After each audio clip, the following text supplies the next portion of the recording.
Bien, buenos días. En el día de hoy vamos a hablar sobre filosofía del derecho, una materia que para muchos de los estudiantes de derecho resulta muchas veces compleja, para otros resulta en algunas ocasiones aburrida, pero digamos que es una materia que depende del enfoque con el que se aborde, puede resultar bastante interesante. El objetivo es presentar una filosofía del derecho aplicada a los problemas de la vida judicial y hacerlo de una forma amena. Esa es la idea. Se puede partir diciendo que la filosofía del derecho es indispensable en el desarrollo judicial. En un artículo del año 2010, el profesor Ronald Dworkin manifiesta que muchos de los problemas a los cuales los jueces se enfrentan son en la vida cotidiana problemas de filosofía.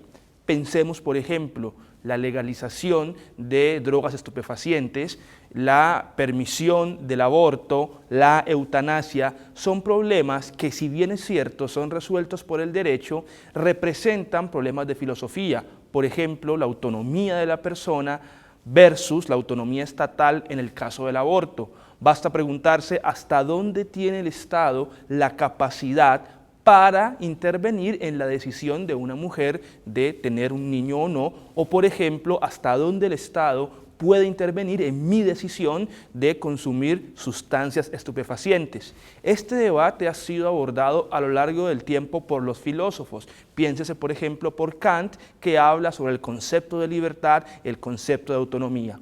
Entonces vemos cómo en la práctica las decisiones judiciales, muchas de ellas, están siendo objeto de constante literatura filosófica. Repito, problemas de causalidad, de igualdad, de justicia. Entonces, si nosotros empezamos con esa consideración, puede que la filosofía nos sea mucho más cercana, es decir, dejar de considerar la filosofía como un mundo abstracto al cual no se puede llegar y reconocer que en la práctica judicial, que es lo que los abogados en su gran mayoría enfrentan, los jueces se ven enfrentados a resolver problemas, repito, en principio de filosofía. Vamos a decir en primer lugar que en el caso del derecho hay dos tipos de filosofía, si se las puede llamar así. Una filosofía hecha por filósofos, que es una filosofía que se ajusta a la realidad del derecho y es un abordaje externo. ¿Qué significa esto? La filosofía del derecho hecha por filósofos es aquella en la cual se analiza el derecho desde la filosofía. Por ejemplo, lo que hace Hegel, lo que hace Marx, lo que hacen este tipo de filósofos bastante conocidos es analizar desde la filosofía cuál es la función del derecho, qué papel cumple el derecho en la sociedad.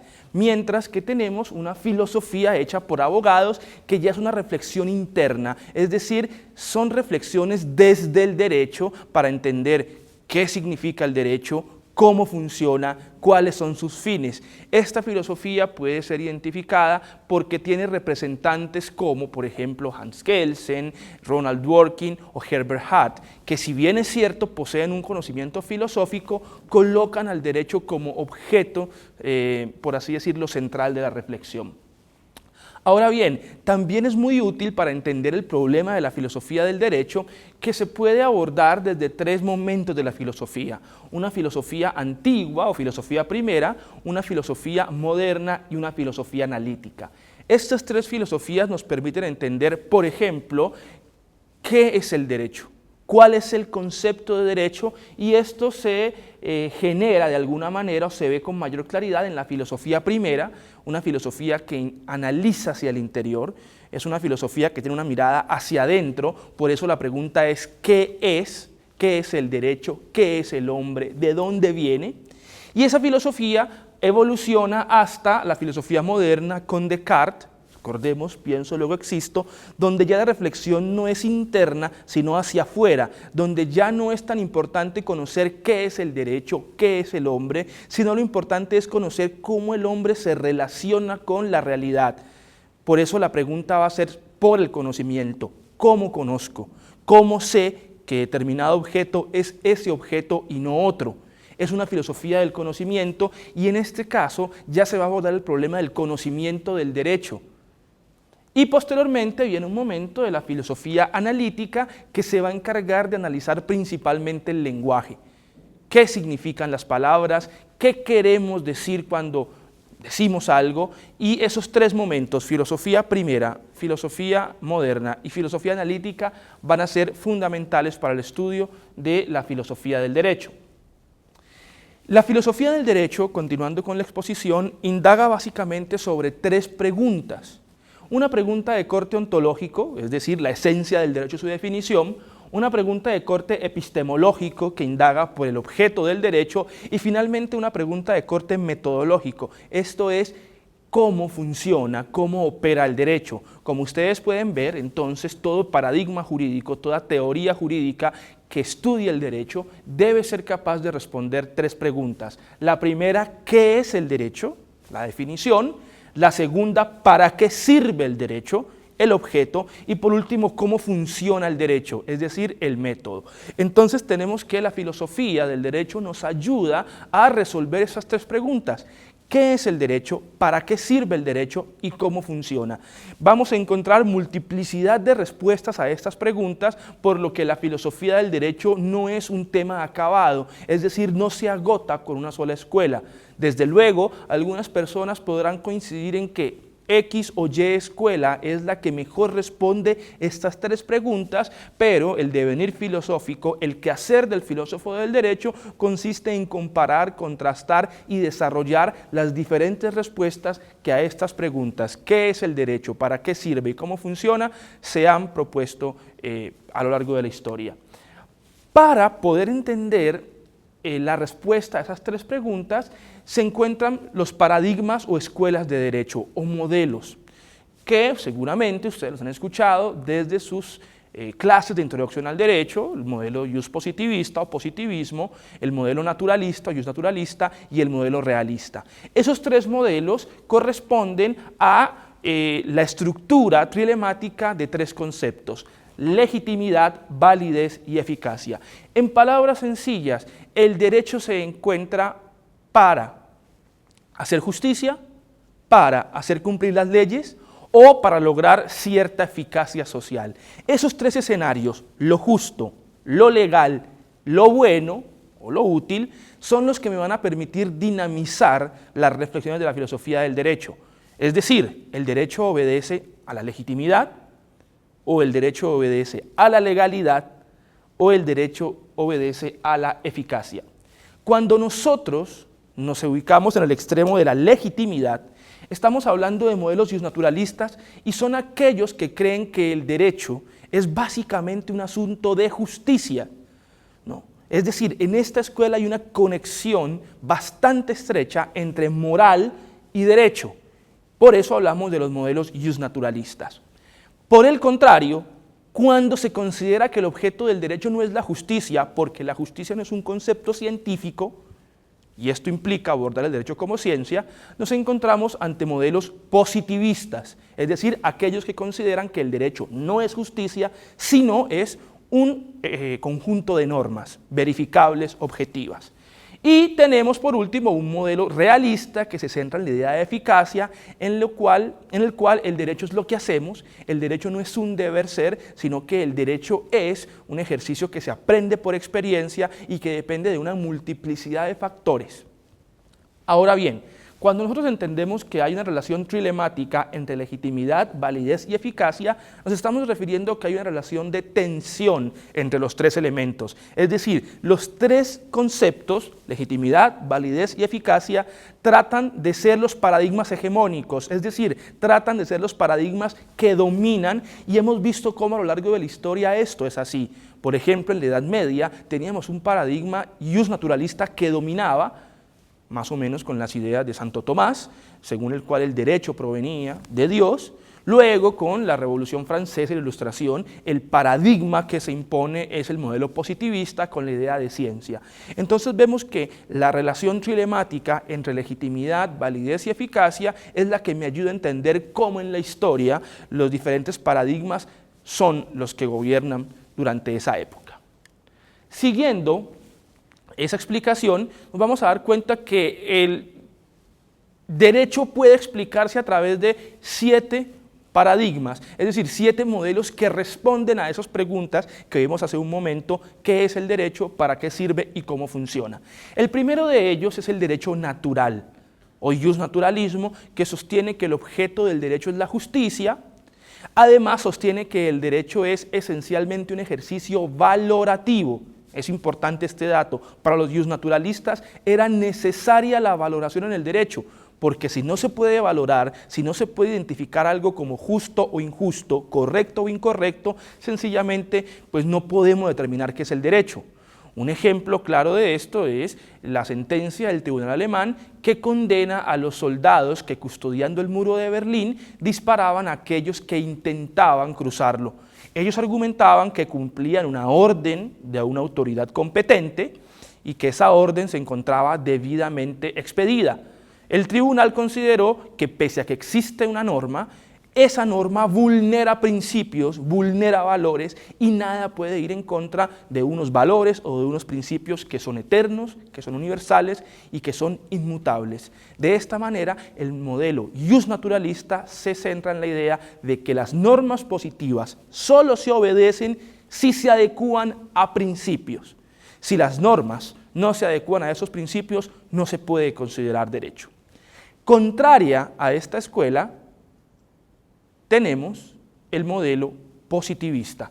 Quizás el mayor representante es Hans Kelsen con su teoría pura del derecho, que va a cuestionar básicamente la idea de que el derecho es un ejercicio valorativo. Para Kelsen y para los positivistas formalistas, el derecho no puede tener como objeto la justicia porque la justicia es un concepto subjetivo, es un concepto relativo. Lo que es justo para mí puede que no lo sea para otra persona y por lo tanto, si nosotros asumimos que el derecho es un ejercicio de justicia, carecería de cualquier rigor científico. El objeto del derecho para los positivistas son las normas, que son entidades lógicas que proponen un caso y le atribuyen una sanción. El que matare a otro irá a prisión de 15 a 20 años. Esa es la norma y como ustedes pueden ver no se hace ninguna referencia a si matar a otra persona es bueno o malo, es justo o injusto. Simplemente se hace mención a que la persona que realice determinada conducta recibirá una sanción y eso se encuentra en una norma positiva expedida por una autoridad competente, el Congreso, y que se encuentre vigente, es decir, no haya sido derogada. Cabe decir que entre los justnaturalistas y los positivistas existe una gran rivalidad, son las dos escuelas antagónicas que básicamente discuten por el papel de la moral en la creación y en la aplicación del derecho. Robert Alexy, un gran tratadista alemán, plantea básicamente que la historia de la filosofía del derecho ha sido la lucha entre estas dos escuelas. En tercer lugar tenemos la escuela analítica, que es expuesta por el profesor británico Herbert Hart, que es una especie de variación del positivismo, una versión más sociológica, más centrada en el lenguaje. Hart no habla de normas, sino de reglas, y para Hart el derecho es un conjunto de reglas, no de normas. Una de las diferencias claves va a ser el concepto de aceptación, ¿cierto? Las reglas, según Hart, ser aceptadas, hay un componente de moralidad, por lo que para definir el derecho, contrario a Kelsen, no es necesario definirlo a partir de su diferencia con la moral, sino a partir de la diferencia con la fuerza.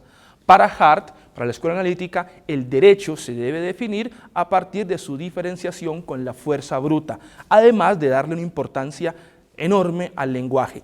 Para la escuela analítica es importante el reconocimiento de que existen criterios de moralidad o de justicia que me permiten saber cuándo una norma es de derecho y otra norma no lo es. Por eso algunos lo llaman positivismo metodológico o positivismo suave. Posteriormente seguimos con una escuela que yo la considero contestataria en la medida que es una crítica a las dos visiones tradicionales, positivismo y justnaturalismo. Es la escuela del realismo jurídico que tiene dos vertientes conocidas por todos, la vertiente norteamericana y la vertiente escandinava. El realismo jurídico se centra básicamente en la idea de que el derecho es experiencia y que el derecho no es un ejercicio del deber ser.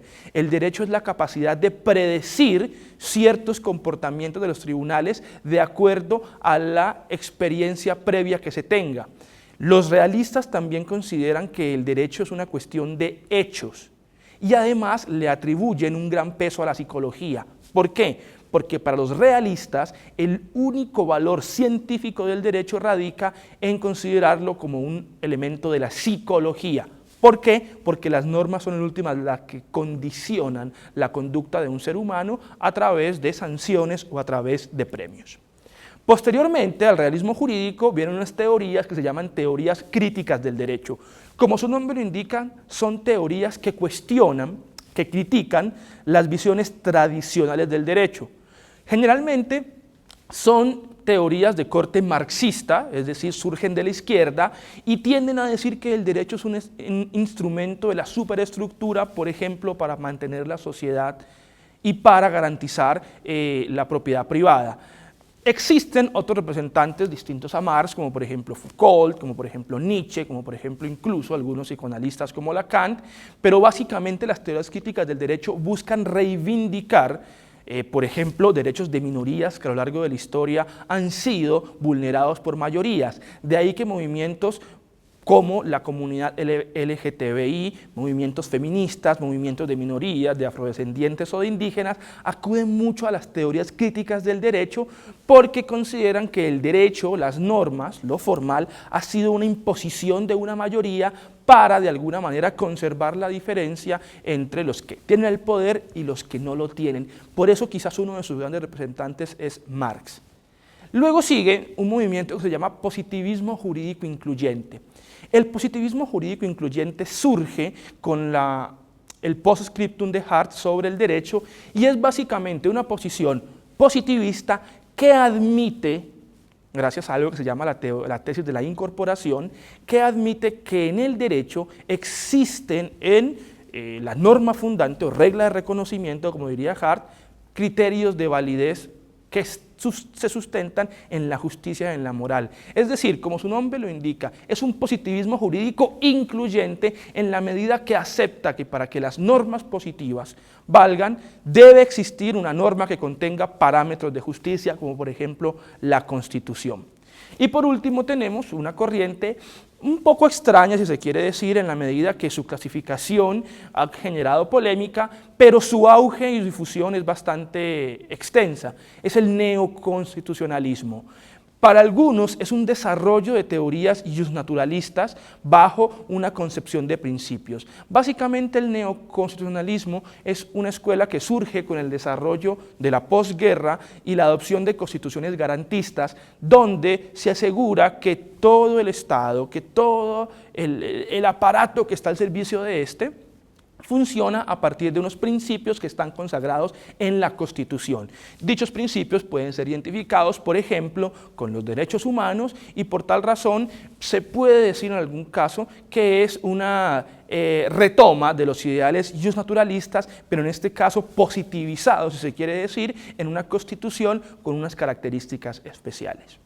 Como estamos viendo, son 7 paradigmas que de alguna manera tratan de explicar el complejo mundo del derecho. Cada uno puede tomar partida, es decir, no es una lista excluyente, no quiere decir que la respuesta la tenga solo esta escuela. Por tal razón, mi invitación es a que se acerquen a la filosofía del derecho, a que traten de indagar para que respondan cuál es la teoría que más satisface mis pensamientos y mis posiciones sobre el derecho.